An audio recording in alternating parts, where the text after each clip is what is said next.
இன்றைய வானிலை அறிக்கை.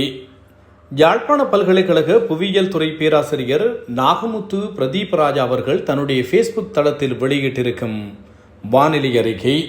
வங்காள விரிகுடாவில் இலங்கைக்கு தென்கிழக்காக உருவாகிய காற்று சுழற்சி மேற்கு வடமேற்கு திசை நோக்கி நகர்ந்து தற்போது இலங்கைக்கு தெற்காக நிலை கொண்டுள்ளது.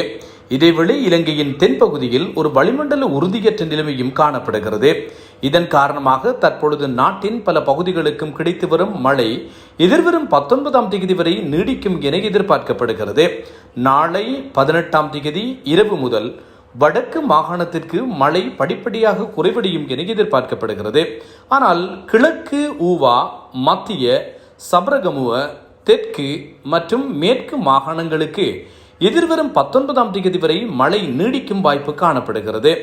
காற்று சுழற்சி இலங்கைக்கு தெற்காக நிலை கொண்டிருப்பதனாலும் தென்பகுதியில் நிலவும் வளிமண்டல உறுதியற்ற தன்மையினாலும் மத்திய ஊவா மற்றும் சபரகமுவ மாகாணங்கள் இன்று 17ஆம் தேதி முதல் எதிர்வரும் 19ஆம் தேதி வரை சற்று கனமழையை பெறும் என எதிர்பார்க்கப்படுகிறது.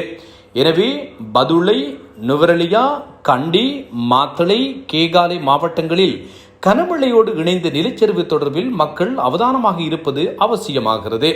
இதேவேளை கிழக்கு மாகாணத்தின் பல பகுதிகளுக்கும் மழை தொடர்ந்து கிடைத்து வருவதாலும் கிழக்கு மாகாணத்திற்கு எதிர்வரும் 19ஆம் தேதி வரை மழை கிடைக்கும் என்பதனாலும் கிழக்கு மாகாணத்தில் குளங்களுக்கு நீரை கொண்டு வருகின்ற நீரேந்து பிரதேசங்களுக்கு மழை தொடரும் என்பதாலும் கிழக்கு மாகாண குளங்களுக்கு அதிகளவான நீர்வரத்து இருக்கும் என எதிர்வு கூறப்படுகிறது. வடக்கு மாகாணத்தில் கடந்த சில நாட்களாக கிடைத்து வருகின்ற மிதமான மற்றும் கனமான மழை காரணமாக வடக்கு மாகாணத்தில் பல குளங்கள் வான் பாய்கின்ற நிலைமை காணப்படுகிறது. எனினும் நாளை 18ஆம் தேதி இரவு முதல் வடக்கு மாகாணத்திற்கு மழை குறைவடையும் வாய்ப்புள்ளது. இதேவேளை கடந்த சில நாட்களாக நிலவிய குளிர் மீண்டும் நாளை மறுதினம் 19ஆம் தேதி அதிகரிக்கும் என்பதோடு இந்த குளிரான வானிலை எதிர்வரும் 26ஆம் தேதி வரைக்கும் தொடரும் எனவும் எதிர்பார்க்கப்படுகிறது.